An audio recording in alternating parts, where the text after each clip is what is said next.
우리 함께 보실 말씀은요, 요한복음입니다. 요한복음 11장 32절부터 44절까지 말씀을 보도록 하겠습니다. 요한복음 11장 32절부터 44절입니다. 원래는 이 11장 1절부터 44절까지 다 살펴봐야 되는데 이제 그러기에는 시간이 많이 부족할 것 같아서요.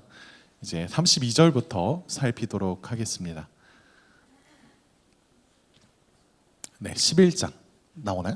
나오네. 자, 다 찾으셨나요? 네, 눈빛으로 말해주었어. 자, 제가 말씀을 읽도록 하겠습니다. 오늘 우리에게 주시는 하나님의 말씀을 들으십시오. 마리아가 예수 계신 곳에 가서 배웠고 그 발 앞에 엎드려 이르되 주께서 여기 계셨더라면 내 오라버니가 죽지 아니하였겠나이다 하더라. 예수께서 그가 우는 것과 또 함께 온 유대인들이 우는 것을 보시고 심령에 비통히 여기시고 불쌍히 여기사 이르시되 그를 어디에 두었느냐 이르되 주여 와서 보소서 하니 예수께서 눈물을 흘리시더라. 이에 유대인들이 말하되 보라 그를 얼마나 사랑하셨는가 하며 그중 어떤 이는 말하되 맹인의 눈을 뜨게 한 이 사람이 그 사람은 죽지 않게 할 수 없었더냐 하더라.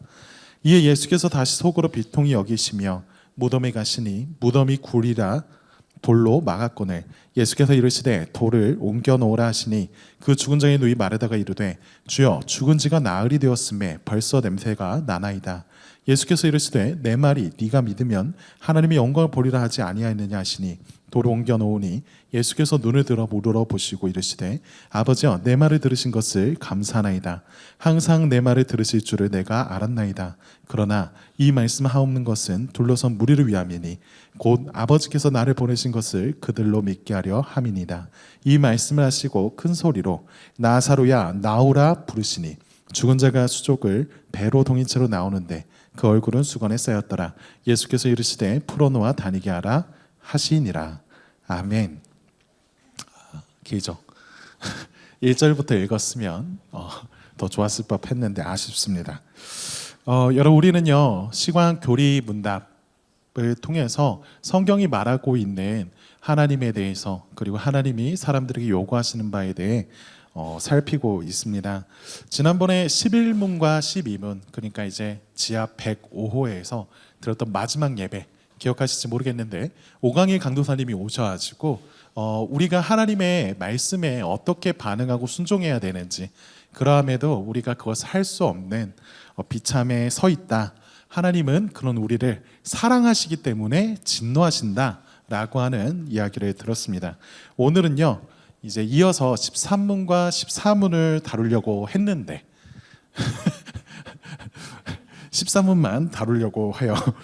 인간이 타락한 결과 이 죽음에 이르는 병을 얻게 되었고 그리고 특별히 그런 인간이 갖게 된 비참함 그리고 소외 현상에 대해서 다루면서 이 모든 것의 문제, 이 모든 문제의 본질이 죄와 죽음에 닿아 있다라고 하는 이야기 그리고 우리가 이 문제를 그럼 어떻게 해결할 수 있을까라고 하는 걸 같이 나누고자 합니다.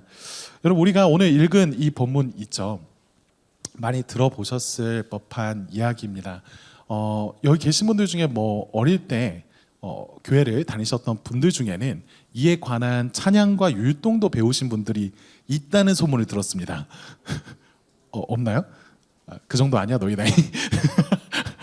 저 때는 없었는데 나중에 나사로에 관한 무슨 찬양이 생겼다는 얘기를 들었어요.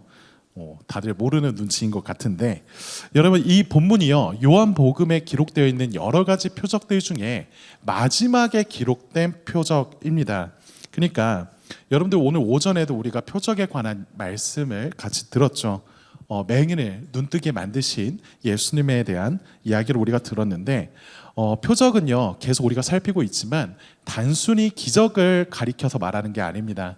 하나님께서 이 그리스도를 통해 어떤 기적을 행하실 때 그 기적을 통해 우리에게 드러내시는 게 무엇이냐면 단순히 어떤 특별한 사건 정도가 아니라 그 기적을 통해 우리 자신이 어떤 상태에 놓여 있는지 우리가 어떠한 삶을 살아가고 있는지를 나타낼 뿐만 아니라 그런 우리를 위해서 예수님이 이 땅에 오셨다. 그런 예수님이 이 땅에 오신 목적이 무엇인지를 같이 보여주고 있어요. 여러분 이렇게 표적이라고 하는 게 예수님이 무엇을 위해 이 땅에 오셨고 우리가 어떤 상태에 놓였는가를 말해준다고 하면요, 오늘 우리가 같이 보게 된 이 나사로를 살리신 사건, 이 표적은 우리의 어떤 상태를 보여주고 또 예수님이 이걸 통해 왜 이 땅에 오셨는지를 어떻게 나타내고 싶으셨던 걸까요? 여러분, 나사로를 살리고자 했던 그 이야기는 사실 요한복음 11장 1절부터 시작한다고 했죠. 1절을 같이 한번 읽어보도록 하겠습니다. 함께 읽을게요. 시작.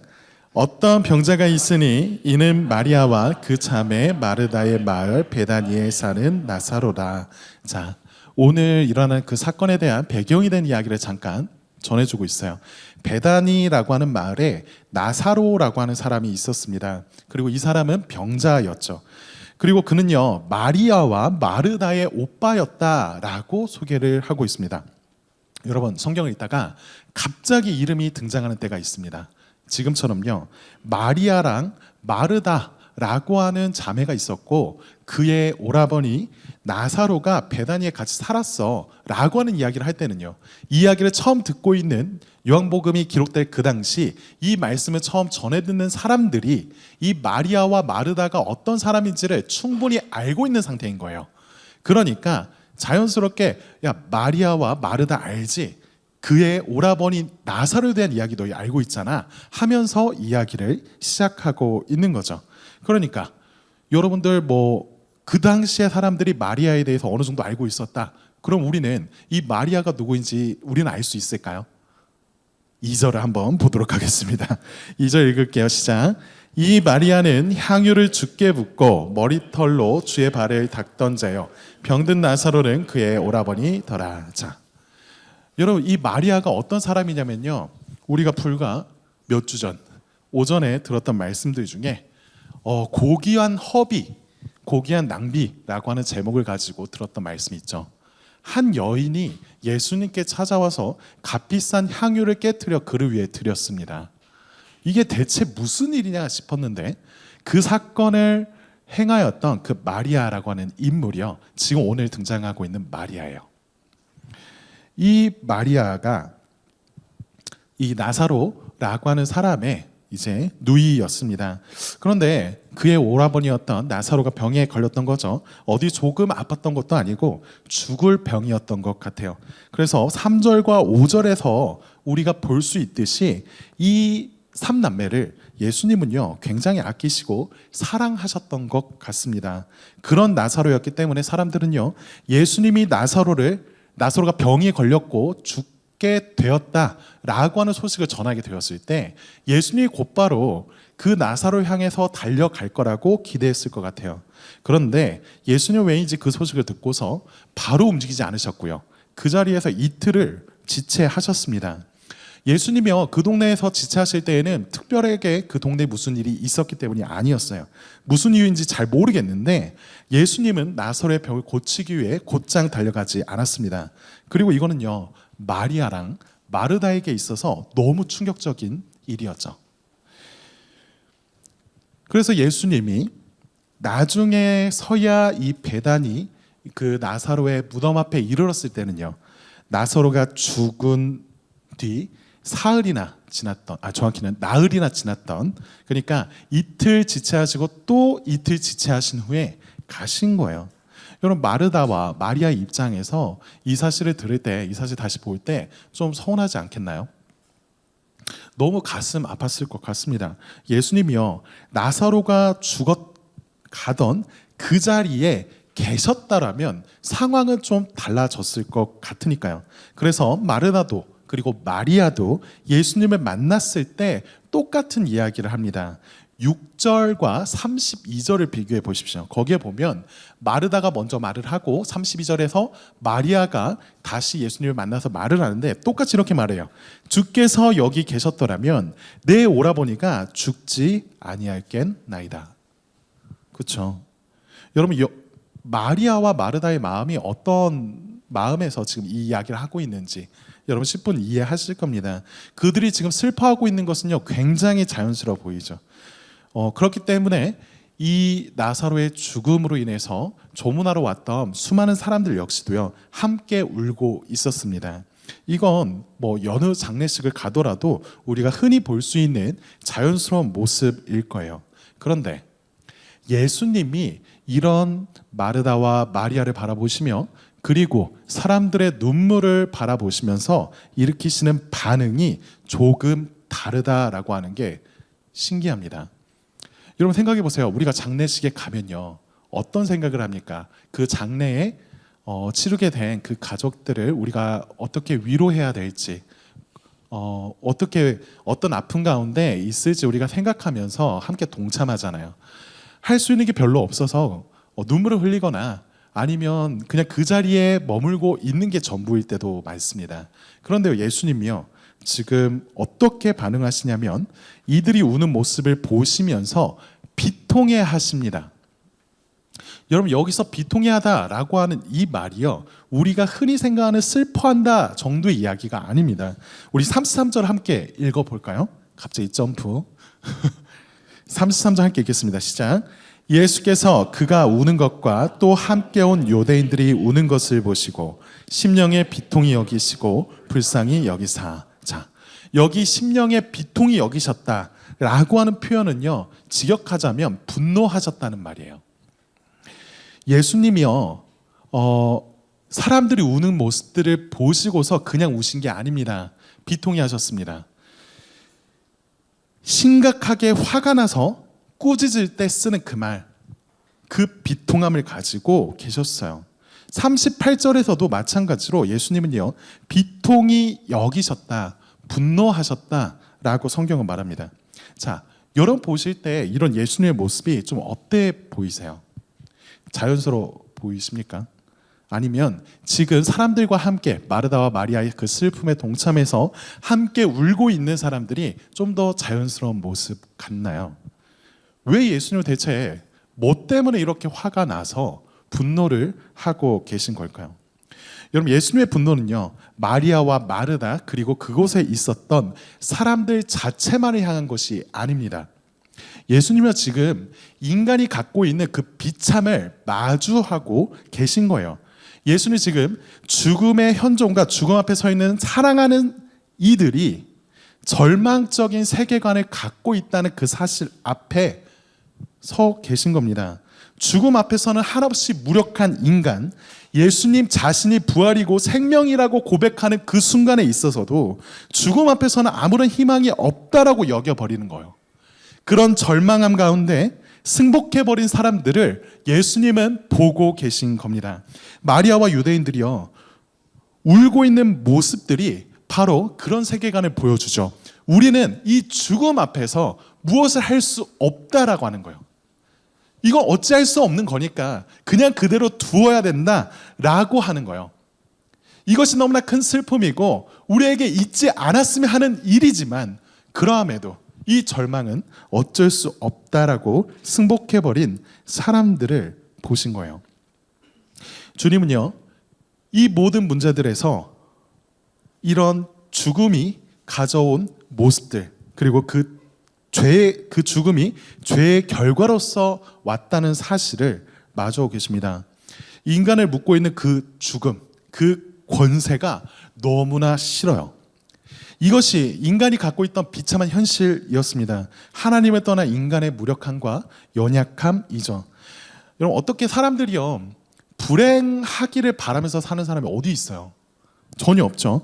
웬만하면 불행하기 위해서 살겠다 결심하는 사람들이 없을 겁니다. 그렇지만요, 어느 순간 보면 어느 때에 불행이 자꾸 우리를 따라오는 걸 보죠. 사람들은 불행에서 벗어나고 싶어서 여러 가지로 노력합니다.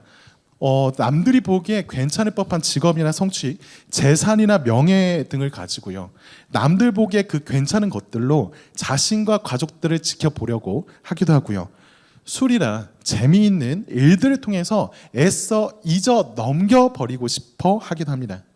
그렇게 살다 보면요, 이 불행이라는 녀석을 썩 잘 따돌렸다 싶은 날도 있어요. 그렇지만 어느새요, 다시 우리 앞에 다가와 있는 이 죽음이라고 하는 녀석 앞에서는요, 결국 무력해지는 거죠. 여러분, 어느 누구나 이 죽음의 문제 앞에서는 비참함에 놓이게 됩니다. 장례식에 가본 경험이 있으면 여러분 아실 거예요. 위로를 해야겠는데 무슨 말을 건네야 할지 몰라서 막막한 거, 그리고 당황스러운 거예요. 여러분 그때 우리가 뭐 진심이 없어서 위로하는 말을 잘 못 건네는 겁니까? 아니죠. 위로하고 싶은 마음은 진실인데 우리가 건네는 그 위로의 말 자체가 그렇게 힘이 없어 보이니까요. 힘내라, 괜찮아, 다 잘 될 거야 라고 하는 등의 그런 위로의 말들은 모두 진심이지만, 그래서 듣는 사람으로 하여금 퍽 고맙게 만들지만요, 그만치 공허하게 느껴지는 것도 사실이죠. 진심으로 함께 슬퍼하지만 이 진심만으로는 슬픔을 멈추게 할 수는 없으니까 그렇습니다. 여러분 이 사실을요, 여기에 있는 여러분뿐이 아니라 이곳에 있지 않은 하나님을 알지 못하는 세상 사람들 모두가 다 알고 있습니다. 본문 속에서 계속 울고 있었던 유대인 역시도 알고 있었어요. 그러니까 그들이 할 수 있는 거라곤 다만 울음을 터뜨릴 뿐입니다. 그렇지만요, 예수님은 이 사실 앞에서요, 이 문제 앞에서, 이 비참함 앞에서 사람들과 다르게 반응하세요. 그분은 이 문제의 본질을 아셨기 때문입니다. 하나님 보시기에, 인간을 지으신 창조주이신 그 예수님이 바라보시기에 이 죽음은요, 인간에게 어울리지 않는 일이에요. 죽음은 어쩔 수 없는 무엇, 재수 없는 사건이 아니라 죄의 결과였습니다. 하나님을 떠난 인생의 무력함이 어디에서 시작되었는지 여러분 기억하실 겁니다. 선악과 아시죠? 하나님이 뭐라 말씀하시던 간에 스스로 보기에 좋고 나쁜 것을 나 스스로 판단해서 사는 것이 더 낫겠다, 그것이 진짜 행복 아닌가 생각했던 그때요. 뱀의 말 따라 하나님은 날 사랑하는 게 아니라 날 이용해 먹으려 하는 거야 같다는 그런 생각에 자신의 지혜와 자신의 사랑을 하나님의 지혜와 하나님의 사랑보다 더 의지하게 되었던 그날에 비극이 시작되었죠. 모든 것을 자신이 원하는 대로 행하려 하면서 그럴 만한 지혜가 없는 게 문제예요. 모든 것을 자신의 바라는 대로 행하려 하면서 그것을 행할 만한 능력도 없고 사랑이 없으니까 문제입니다. 그러니까 늘 바람은 있지만, 우리가 늘 채워지기를 원하지만 모자라고 허덕이고 그러고 괴롭게 되어지죠. 그래서 교리문답 13문은요, 하나님을 떠난 인생이 어떠한 비참함 가운데 살아가게 되는지를 말하고 있어요. 우리 함께 그 13문을 읽어봤으면 좋겠는데, 제가 질문을 읽으면 여러분이 답을 읽어주시면 좋겠습니다. 13문입니다. 비참함은 무엇입니까? 스스로 하나님의 자리에 오른 인간은 하나님보다 지혜롭지도 능력이 있지도 않았습니다. 심지어 하나님이 인간을 사랑하는 것보다 자신을 사랑하지도 못합니다. 그래서 인간은 스스로를 파괴하기 시작했고 그 결과로 사망과 고통이 찾아왔습니다.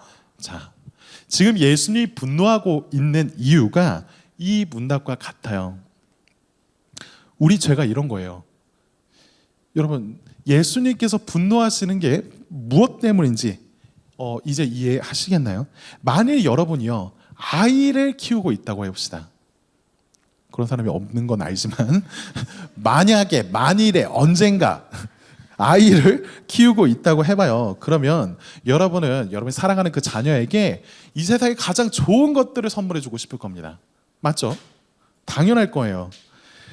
그렇다면 여러분들이 항상 그 자녀를 위해서 어떻게 좋은 걸 줄 수 있을까 고민하고 씨름하며 살아갈 텐데, 어느 날 누군가가 그 나의 사랑하는 아이를 찾아와서 유혹하는 겁니다. 그 아이를 마약으로 이끄는 거예요. 마약하게 하려고 만든다라고 하는 사실을 여러분이 알게 되었다라고 한다면요, 여러분 어떻게 하실 거예요? 여러분 당연히 화낼 겁니다. 분노할 거예요. 그것은 이 아이에게 합당한 것이 아니다라고 그 사람에게, 그리고 아이에게조차 말을 할 겁니다. 만약 여러분이요, 이 아이를 키우는 게 아니라 인생에 있어서 혼신을 다해서 위대한 예술작품 하나를 만들었다고 해봐요. 그리고 그것을 여러분들 사는 집에 아직 집이 없으니까. 늘 항상 가까이에 잘 보이는 곳에 걸어두고 그것을 여러분 자주 보면서 흡족해 했다라고 합시다. 그런데 어느 날 누군가 와서요, 여러분들이 뭐 몇 날 며칠 몇 년을 힘썼을지 모를 그 작품을 두고서 막대하고 훼손하는 모습을 봤어요. 그러면요, 여러분요, 당연히 화가 날 거예요. 여러분, 이 두 가지 예시를 보면서 우리는 이걸 알 수 있습니다. 예수님이요, 지금 분노하고 있는 것은요, 그냥 단순히 다 죽여버리겠다 이거 아니에요. 예수님은 지금 사랑하셔서 분노하십니다. 이 분노는 사랑의 표시다라는 거죠. 여러분, 사랑이 많을수록요, 사랑하는 것이 위협받을 때 더 많이 분노하게 될 겁니다. 그게 예수님이 비통해 하시는 이유예요. 사랑하는 이의 장례식에 참여한 예수님, 그 예수님은요, 다른 사람들처럼 어찌할 수 없는 상실과 아픔 가운데 울고 있지 않습니다. 그분은 우리를 죽음에 이르게 한 병, 그 죄에 분노하고 계셨죠. 예수님은 그 죽음과 그 죽음에 이르게 한 죄를 죽이시기 위해서 이 땅에 오셨습니다. 억제할 수 없는 슬픔이 아니라 억누를 수밖에 없는 그 분노의 상태로 나사로의 무덤을 향해 가세요. 그게 34절과 35절의 말씀입니다. 함께 읽어볼까요? 읽겠습니다. 시작. 이르시되 그를 어디 두었느냐 이르되 주여 와서 보옵소서 하니 예수께서 눈물을 흘리시더라. 자, 예수님께서 비통해 하시면서 슬퍼하시는 것, 그냥 열받아서 화나신 것뿐만이 아니라 예수님이 눈물을 흘리고 계십니다. 여러분, 복음서 이렇게 살펴보면요, 예수님이 눈물을 흘리시는 장면이 생각보다 흔하지 않아요. 다 살펴봐도 딱 3번 등장합니다. 그중 한 번이 오늘 우리 읽은 이 나사로의 사건이에요. 나머지 2번은 언제냐면 앞으로 무너질 예루살렘을 바라보시면서 우셨어요. 또한 십자가에 달리시기 전날 밤에 겟세마네 동산에서 통곡과 눈물로써 간구하셨던 그 예수님, 그때 우셨습니다. 그러고 나서 이 나사로의 무덤의 앞에 우신 이 사건, 이 3번이 복음서에 소개하고 있는 예수님이 눈물을 흘렸다라고 하는 3번의 사건이에요. 3번 모두 다요, 잘 살펴보면 예수님은 단지 자신이 겪을 그냥 고통 그 자체로 인한 슬픔으로 울지 않습니다. 이 말은 예수님이 어떠한 마음으로서 그 자리에 서 계시는지, 어떠한 마음으로서 그 눈물을 흘리고 계신지를 보여준다라는 거죠. 미국 네퍼빌 장로교회를 섬기고 있는 데인 오틀런드 목사님이 계세요. 여러분 잘 알고 있을 책 중에 하나가 온유하며 겸손하니 라고 하는 책, 기억하실 겁니다. 엄청 좋아요. 여러분 꼭 한번 읽어봤으면 좋겠습니다. 여러분 가끔씩 보면 예수님이 맨날, 그리고 하나님이 우리에게 우리의 죄에 대해서 지적하면서 맨날 혼내는 것 같고, 오늘 죄 얘기하고 지난주도 죄 얘기하고 다음 주도 또 죄 얘기할 건데 맨날 하나님이 우리 혼내기만 하는 것 같고, 우리에 대해서 대하시는 그 마음에 있어서 문제는 나에게만 있으니까 너무 답답해 미쳐버리겠는 그 마음이 있잖아요. 예수님 그 마음 모르지 않아요. 예수님이 어떠한 마음으로 여러분이 그 자리에 서시는지, 하나님께 나오는 그 순간에 어떠한 어려움을 겪고 있는지 누구보다 예수님이 잘 아십니다. 그 예수님을 향하여서, 그리고 오늘 이 나사로를 살리시기 위하여서 오셔서 분노하시며 울고 계신 예수님을 바라보면서 이 책의 저자는요, 이렇게 말을 해요. 동정심이 육신을 입고 세상에 돌아다닌다면 어떤 모습일까? 예수님은 세상에 있을 때 그런 모습으로 사셨다라고요. 여러분, 무덤 입구를 막아 놓은 그 돌을 이제 치워라 라고 하는 그 예수님의 말씀에 마르다는요, 화들짝 놀랐습니다. 이미 죽은 지 나흘이나 되었어요. 썩은 내가 진동할 거니까 이건 그렇게 하면 안 될 일입니다. 그런 마르다의 말을 뒤로 예수님은요, 하나님께 간구하시고서 큰 소리로 불러서 나사로를 나오게 하십니다. 여기서 사람들이 보게 되는 것은요, 단순한 기적이 아니죠. 하나님의 영광, 하나님의 능력을 직접 행하실 수 있는 그분을 보게 되었습니다. 그분요, 이 땅에 와서 그냥 다만 이 세상의 악들에 대하여서 정죄하고 심판하시지 않고요, 가운데 마땅한 그 분노함을 가지고 또한 동정심을 가지고 그 자리 앞에 서 있습니다. 여러분, 예수님이요, 의로운 그 분노와 동정심으로 가득 찬 그 예수님의 마음이 어떤 때 절정에 이르는지 생각해 보세요. 그건요, 십자가에서 드러납니다. 우리는요, 스스로 지혜 있다면서 자신에게 필요한 것을 자신이 가장 잘 안다는 듯이 생각하고 살아갑니다. 주일날 와서 말씀 들으면서 그거 아니지, 맞아, 하나님이 내 인생에 대해서 가장 잘 아시고 내 인생을 책임지시기 위해 가장 필요한 것들을 잘 준비하셨다, 맞아, 그거 이제 인정해, 하나님 당신의 뜻을 따르겠습니다 라고 고백을 하고 나서요, 다시 한 주를 살다 보면 스멀스멀 올라와요. 하나님, 근데 이거는 내가 생각한 게 맞은 것 같습니다. 지금 이때에는 이걸 주셔야죠. 당신의 때가 좀 다른 것 같네요. 지금 타이밍 놓치셨어요. 빨리 제게 은혜 주셔야 됩니다 라고 하는 생각들 끊임없이 품잖아요. 그런 결과가 뭐예요? 하나님 자꾸 내 말 안 들어. 그러니까 하나님께 나아가지 않습니다. 하나님께 요청하지도 않아요. 왜? 상처받을 것 같으니까. 사실은 하나님이 나를 사랑하지 않는 것 같아서 상처받는 게 아니라 하나님이 내가 원하는 만큼이나 나의 수족에서 나의 원하는 바를 듣고 따르지 않는 게 짜증이 나는 거죠. 그 결과가 뭐예요? 비참이잖아요. 죽음입니다. 예수님은요, 그것을 견디다 못해서 우리를 그러한 죽음과 고통의 자리 가운데 처하게 만든 그 죄를 향한 분노와 하나님의 형상에 대한 동정심을 가지고 그 죽음을 끝장내기 위해서 죽음의 자리에 서셨습니다.